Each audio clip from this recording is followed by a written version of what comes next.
and play on 2nd and 10. That's his youth right there. Christobal trying to make up for it. Fires to the end zone. Touchdown! Alabama wins!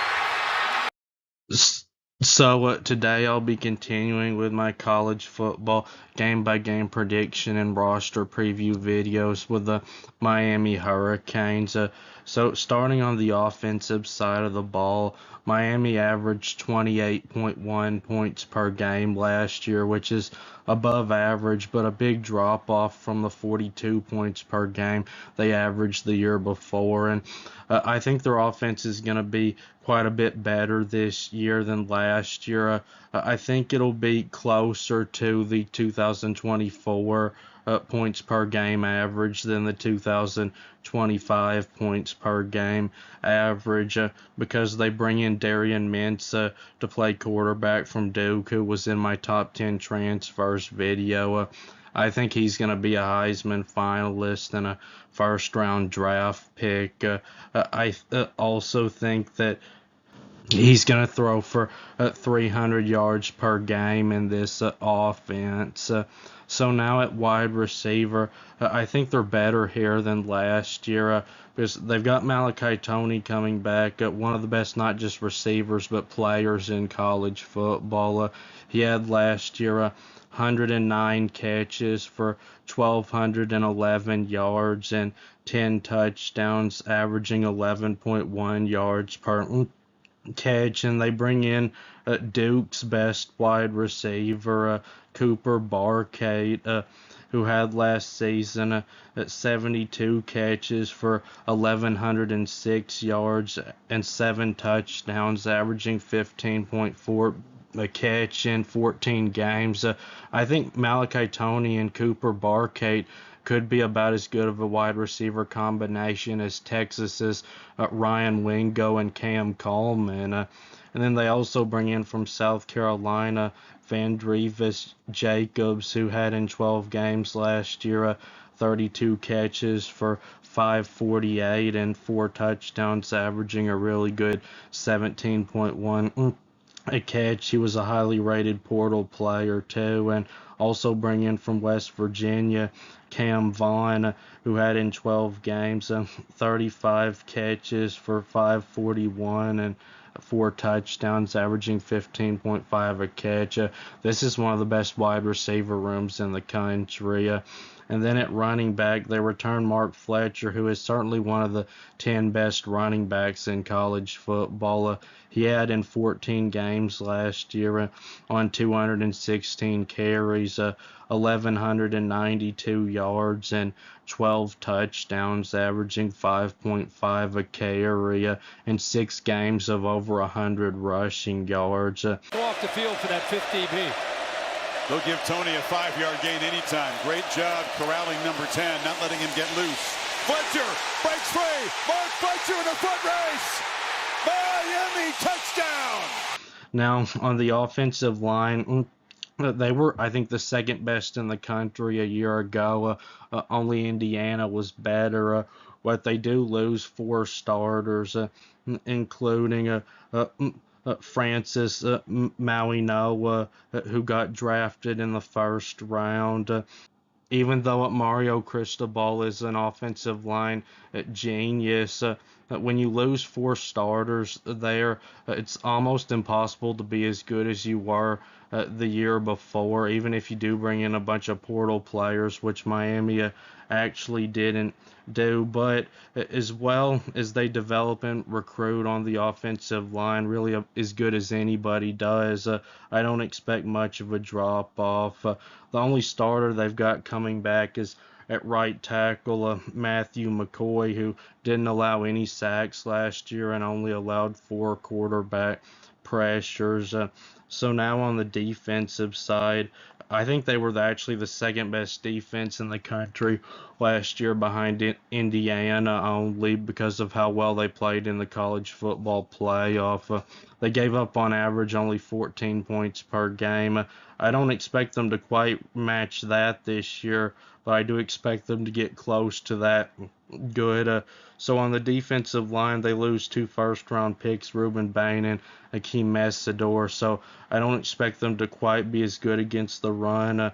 They gave up on average only 89.3 rushing yards per game a year ago, and especially not as good in the pass rush. But I don't expect much of a drop-off at stopping the run or even in the pass rush because they've got Ahmad Moten coming back who started 14 games and for them last year and played in 14 games and had 31 tackles and 4.5 sacks and 27 total quarterback pressures. And they've got 5-star Marquise Lightfoot, who was a rotational player last year but played in all 16 games and had 25 tackles, 2.5 sacks, 30 total pressures, and a pass breakup. And they've got Justin Scott, who had last year 26 tackles, a sack, 19 total quarterback pressures, a forced fumble, and a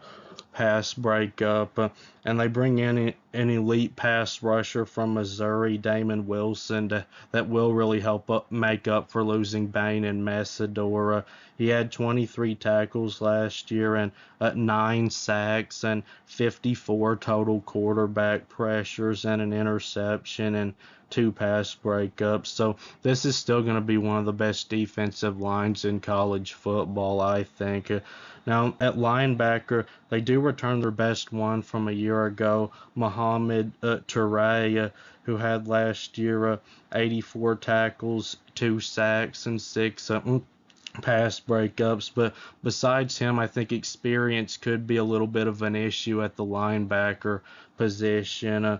Now in the secondary, they gave up on average 204.9 passing yards per game a year ago, and that's not bad at all, but I think they'll actually be quite a bit better here this year. Miami's defense never really had a game where they let the team down, but if their defense ever was struggling during a game, it was almost always because of the secondary, and they're loaded in the secondary this year.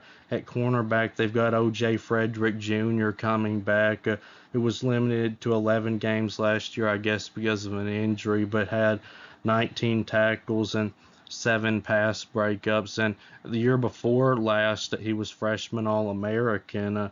And they've got Ethan O'Connor coming back, who played in 16 games, started 6 games a year ago, and had 28 tackles and 5 pass breakups. And they've got Xavier Lucas coming back, who had last year 45 tackles, a sack, a forced fumble, an interception, and 8 pass breakups. And then at safety, they're loaded too. They've got Zachariah Poyser coming back, who had last year 68 tackles and 6 pass breakups, a sack, a forced fumble, and 2 fumble recoveries. And they've got Bryce Fitzgerald, a 4-star recruit who only started 4 games last year but played in all 16 games and was freshman All-American. He had 16 tackles, a sack, and 6 interceptions, and was one of only 6 players in the FBS to have more than 5 interceptions last year, and also had 2 pass breakups. And they bring in a good safety from Boston College, Omar Thornton, who had in 12 games last year 82 tackles, 2 sacks, an interception, a pass breakup, and 4 forced fumbles. So now for the game-by-game predictions, starting with on the road at Stanford. So the only tough part about this game for Miami, I guess, would be the long travel. But it's the opener, so it's not like the team is going to be tired from having already played other games. So I think they'll handle the travel for this one fine. And Stanford doesn't have near the talent or the coaching to actually be able to challenge Miami anyway. So I think Miami gets this win by 4 or 5 touchdowns, and by the start of the fourth quarter, they can play their backups. And Florida A&M, of course, that'll be a blowout win for Miami. Miami could win that game 70-0 if they wanted to, and their backups will play the whole second half of that game. So now on the road at Wake Forest. So if Mario Cristobal hasn't actually improved his game time coaching, this could be a loss for Miami because Wake Forest head coach Jake Dickert did one of the most impressive coaching jobs last season as his first year as Wake Forest is a head coach, going 9-4 and doubling their regular season win total from a year before. And they do have a good bit of production coming back this year at 53%. They returned 61% of their defensive production. And while I expect Miami to easily have a top 10 offensive line this year, early in the season with 4 new starters, there could be some growing pains on the offensive line. Now, I don't expect any of this to be enough for Miami to actually lose this game. I do think this could end up being closer than expected, though. But Miami, I'm pretty confident will get the win. And then, of course, I think Miami will beat Central Michigan. They should be able to win that one by pretty much however much they want to and play their backups the whole second half of that game. So now on the road at Clemson. So I'm giving Miami a win in this one because I think after that SMU loss last year, Mario Cristobal changed as a coach in a good way to where Miami's not going to be losing 2 games every year that they shouldn't because of how dominant they were in those last 4 games of the regular season and how well they played in the college football playoff, nearly winning the whole thing. But I could be wrong, and if I am wrong, on the road at Clemson, there's a good chance that that would be a loss for Miami because this is going to be a tough environment for them to play in. And Clemson, they don't have near as good a quarterback as Miami, but they've still got a couple of really good wide receivers that could give a secondary a lot of problems, and they've still got several possible All-American players on defense. I do think this will be a pretty close game, but I have Miami winning it by about a touchdown. So now Florida State. This is going to be a win for Miami. Now the rivalry game could keep it close because, like last year, Miami only won the game by 6 points when we know they were really a lot more than 6 points better than Florida State was. But too much of a coaching advantage for Miami for them to lose this game, in my opinion. And as soon as Florida State can come up with the money to fire Mike Norvell, they will. I don't know if he'll even be the coach in this game or if it'll be some interim coach. But Miami, they like to use the portal a lot too, like Florida State does, but they use it in the right way, unlike Florida State. They still build their program mostly off of recruiting and use the portal to plug some holes, unlike Florida State, who uses it completely nearly because Norvell doesn't know how to develop high school players. So now at Pittsburgh. So the coach at Pittsburgh does like to try to play physical football at the line of scrimmage like Mario Cristobal does. The problem for Pittsburgh is Miami's talent level is on a completely different universe than theirs is.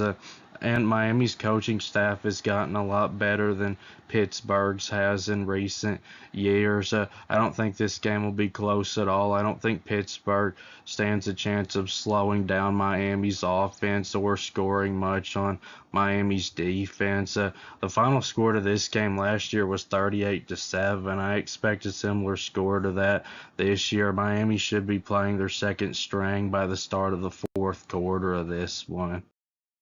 So now on the road at North Carolina. So what I said in my last video with Notre Dame versus North Carolina, the same thing goes with Miami versus North Carolina. Miami has a much better head coach than North Carolina does, and while North Carolina has more talent than teams like Stanford or Wake Forest or Pittsburgh, they don't have enough to make up for their coaching issues. And Miami's going to push them around on both sides of the line of scrimmage. I can't see Miami letting this game be close at all. I can't see them letting North Carolina hang around in this one for more than a quarter. They should have their backups in by the start of the fourth quarter of this game.